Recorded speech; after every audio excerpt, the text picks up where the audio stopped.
When you post videos on YouTube, your content is competing with every other piece of content for watch time. And why do you think that creators need a community platform when they have community functionality in tools like YouTube and Instagram and Discord?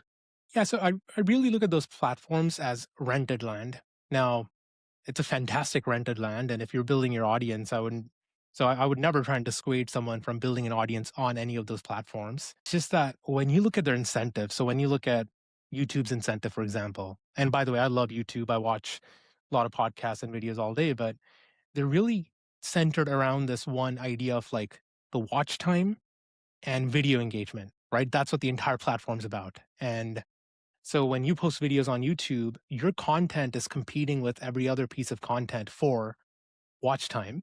Now, if it's great content, you're going to get a lot of views, but just fundamentally, and this is no shade against YouTube or any platforms that are like that, they're just not incentivized to help you build a community or build a business first and foremost. They're incentivized by watch time, which lets them monetize through ads.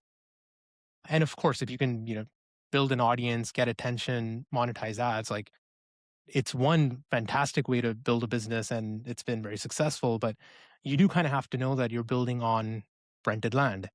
And so at some point, that audience, if you want to have a long term career, if you want to still be doing stuff in 5 years and 10 years, you have to think about, do you have access to the audience? Do you have the email list? Do they hang out with you in a place other than watching videos with your video next to, tens of other videos all day? And so really that's what building the community is all about, which is how do you take that audience, which loves you on YouTube, but can be fickle, can be ephemeral, can be short term, and you bring that audience over to a platform like Circle so they'll actually stay with you.